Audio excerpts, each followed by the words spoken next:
Verisign's Q2 2026 earnings are officially out, and management is raising guidance for the full year 2026 on the back of solid financial results.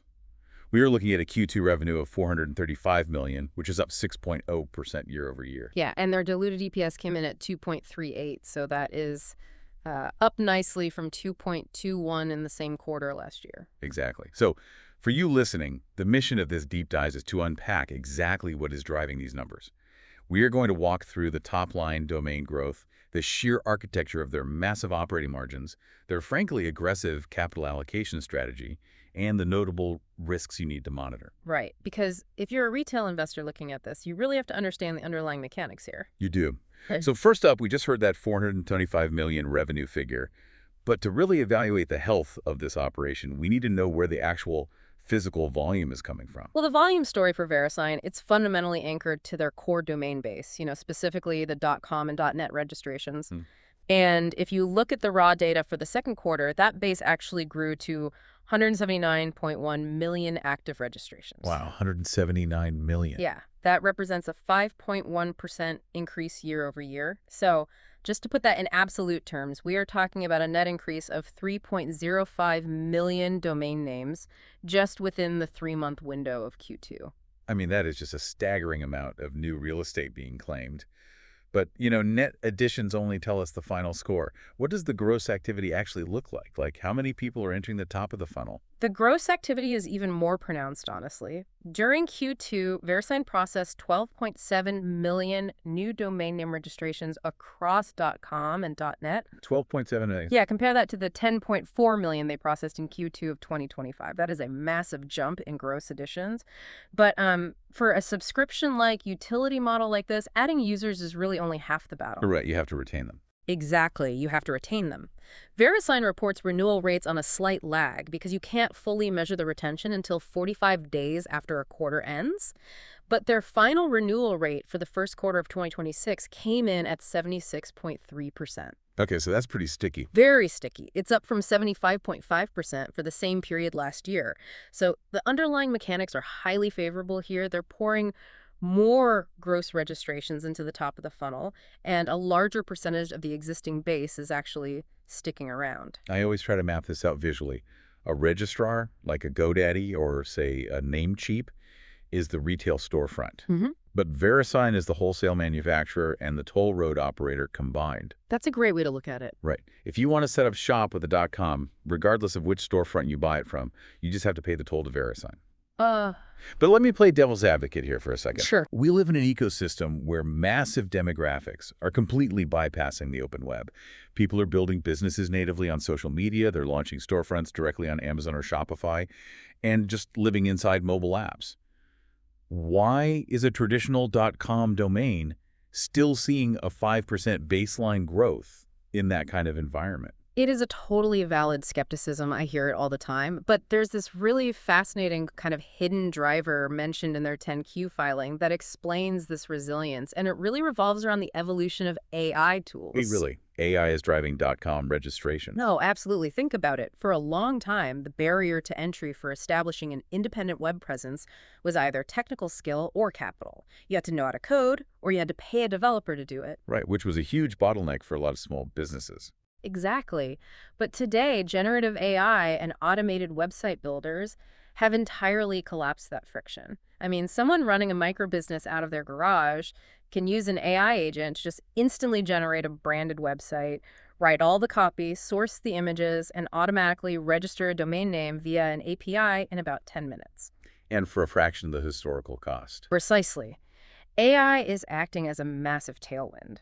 It hasn't necessarily changed the fundamental desire to own a piece of independent digital property, but it has completely democratized the execution of it. Got it. So the technology is essentially subsidizing the demand side of the equation. Yeah, when the friction of website creation drops to near zero, the volume of domain registrations naturally spikes. Because there's virtually zero marginal cost to adding a new domain, that volume creates a really unique structural reality for Verisign. Here's where it gets really interesting. We have to look at the margin machine. Oh, the margins are incredible. Right.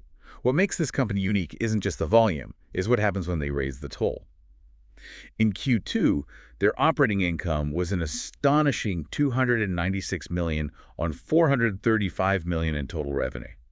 We are talking about an operating margin of roughly 68%. Yeah, operating margins approaching 70% are incredibly rare. And in Verisign's case, it is heavily insulated by their regulatory environment. It's the ICANN agreements, right? Exactly.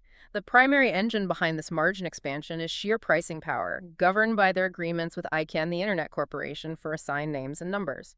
Verisign recently renewed the .com registry agreement, extending it through November 2030. Wow. And the critical clause in that contract allows Verisign to increase the wholesale price of a .com domain by up to 7% in 4 out of every 6 years. Wait, so they effectively have a contractual green light to hike prices on a totally predictable schedule. Yes, they do. And they are protected from competition because nobody else is allowed to sell a wholesale.com. Right, nobody else can. And they are aggressively pulling that lever. They've already announced that the annual registry-level wholesale fee for a .com domain will increase from $10.26 to $10.97, and that's effective November 1st, 2026. Wow, okay. Furthermore, they operate the .NET registry under a separate ICANN agreement, which is even more permissive. That one allows up to 10% annual increases through 2029, and they actually already executed a bump on the .NET fee up to $10.91 earlier this year. See, here is where the financial architecture gets really compelling to me. I am looking at their cost of revenues. In Q2 of 2025, their cost of revenues was $49.1 million. This quarter, despite processing millions of additional domain registrations and seeing total revenue jump to $435 million, their cost of revenues barely moved. It basically just sits at $50.0 million. I think it's virtually flat. In an inflationary environment where almost every single enterprise is battling skyrocketing input costs, how does a company scale their top line so aggressively without their costs moving at all? It comes down to the underlying technology of the domain name system. Verisign's primary operational output is just maintaining the active zone file for .com and .net. Okay, to visualize that for a second, the zone file is essentially the master phone book for the internet, right? That is the perfect way to look at it. It's a massive digital directory that just routes traffic from a human-readable name to a machine-readable IP address. Right. Verisign's cost of revenues consists of fixed expenses. You've got salaries for the engineering teams, depreciation of hardware, fees paid to ICANN, and the energy required to run their global physical network infrastructure. That's all fixed. Mostly, yeah. Yeah. The fixed infrastructure cost to run the DNS resolution system for 170 million domains is practically identical to the cost of running it for 179 million domains. That's crazy. Adding one more line of text to that digital phone book costs them absolutely nothing. The marginal cost is essentially zero. Which means every time they push through that 7% wholesale price hike, that extra 70 cents per domain bypasses the cost structure entirely and drops purely to the bottom line. Exactly. When you have fixed operational costs and contractual pricing power, your revenue growth will basically always outpace your expense growth. This is the structural reason you see their operating income growing even faster than their top-line revenue. It is just a highly accretive financial model. But because they have zero marginal costs, that 68% operating margin creates a very specific problem for the executive team. They are generating an absolute flood of free cash flow, and they don't have to build physical factories or massive fulfillment centers to maintain their market share. So what are they doing with all that cash? They are returning it to the investing public, and they are doing it with remarkable aggression. Yeah, I'll say. Management explicitly stated in the earnings release that they are returning more than 100% of their free cash flow to shareholders. And they're doing that through a combination of quarterly dividends and share repurchases. Let's quantify that for the listener because the numbers are huge. On the dividend front, they paid out $147.8 million in the first half of 2026. The board also just declared a Q3 cash dividend of 81 cents per share. Right. Then you look at the stock buybacks. They repurchased 0.7 million shares for $197 million in Q2 alone. And the breaking news buried in this report is that the board just approved an additional authorization for share repurchases of approximately $884 million. That's a massive authorization. It pushes their total available war chest for buybacks to $1.5 billion. It does, and executing a capital return program of that magnitude requires constant active management of their balance sheet, particularly because, like you said, they are returning slightly more cash than the business actually generates from operations in any given quarter. Right, hence the debt maneuver. Exactly. Yeah. This dynamic forces them to tap the debt markets, which brings us to their recent restructuring. On June 26th, they issued $550 million in new senior notes maturing in 2031, carrying an interest rate of 5.0%. And they immediately used those proceeds to redeem $550 million of older senior notes that were due in 2027, which actually had a much lower interest rate of 4.75%. Wait, I have to push back on this a little bit because as an investor, this feels entirely counterintuitive. How so? Well, if I'm analyzing a technology company and I see them issuing higher interest debt taking a hit by swapping 4.75% for 5.10% just to fund stock buybacks and dividends, my alarm bells start ringing. Okay, I see what you mean. It looks like financial engineering designed to mask stagnant organic growth. Why shouldn't a retail investor view this as a massive red flag? Is management essentially admitting they have absolutely zero internal research and development ideas to drive this business forward? It is a really common critique, but you have to evaluate Verisign through the lens of a utility, not a hypergrowth tech startup. Utility? Right. From a corporate finance perspective, management is actively optimizing their weighted average cost of capital, or WACC. If Verisign were to suddenly redirect $1 billion into speculative R&D to launch new software products outside their core competency, their return on invested capital, their ROIC, would likely plummet. Because they're just not built for that. Exactly. Yeah. They operate a highly regulated, monopoly-like infrastructure asset. The most efficient use of cash for them is to shrink the equity base. So the debt swap is really just about extending the runway. Exactly. It's about maturity walls. Right. By refinancing that debt now, they willingly absorbed a 35 basis point hit on the interest rate to push their debt obligation out 4 more years, moving the maturity from 2027 to 2031. Okay. That makes sense. Yeah, in a volatile macroeconomic environment with unpredictable interest rates, they're paying a slight premium today to secure long-term capital stability. For institutional investors, that predictability is exactly what they're buying. Okay, so they are fully leaning into their identity as a cash cow utility. But since core organic growth is artificially capped by the ICANN regulatory environment, we still have to look at the fringes here. Yeah. What is the next growth catalyst for a company that already owns the internet's primary real estate? And conversely, what are the actual threats capable of breaching this fortress? Well, the most immediate catalyst outlined in the report is the final delegation of the .web top-level domain. Oh, .web, right. Yeah, this has been tied up for years, but Verisign has now been officially designated as the registry operator for .web, and it has actually been added to the global DNS root zone. They anticipate offering .web domains through their global registrar channels later this year. But, I mean, how much does a new top-level domain realistically matter at this point? We already have hundreds of extensions out there. You have .io, .ii, .co, .shop. Does launching .web actually move the needle for a company generating a couple $1 billion a year in revenue? Well, the strategic genius of .web, it isn't really about replacing .com. It is about efficiently capturing the overflow at the point of sale. What do you mean?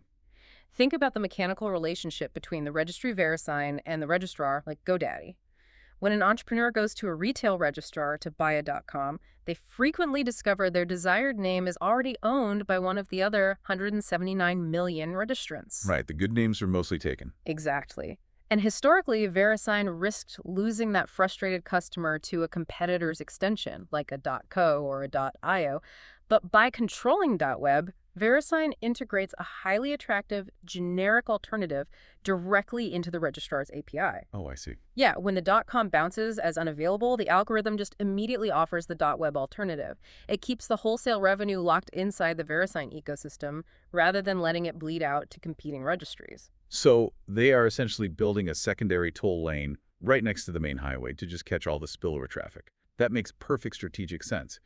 But we also have to confront the risk factors here. Always. The 10Q filing outlines several standard disclaimers, including their heavy reliance on the ICANN contract renewals and rising competition from country code domains.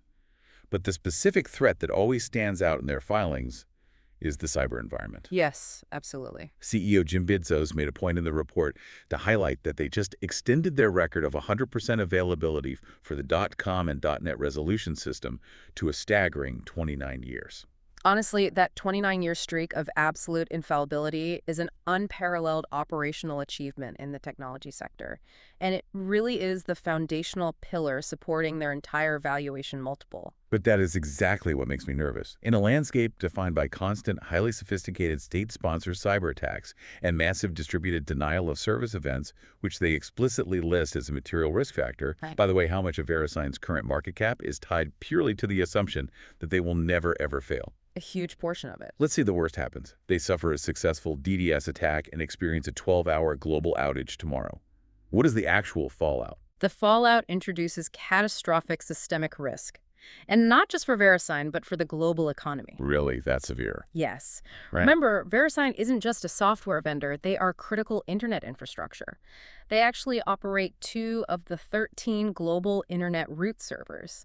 If their resolution system goes offline for 12 hours, the internet's phone book just disappears. Wow. Global e-commerce effectively halts.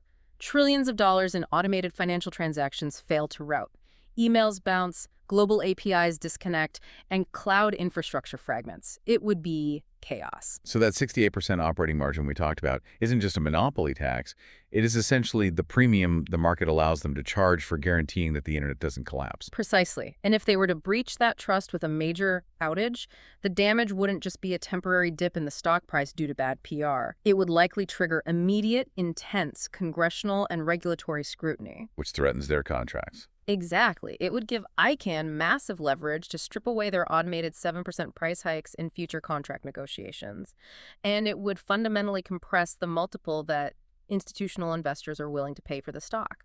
Their economic moat is incredibly wide, but it is entirely dependent on perfect, uninterrupted execution. Which brings us to an incredible crossroads for anyone evaluating the stock today.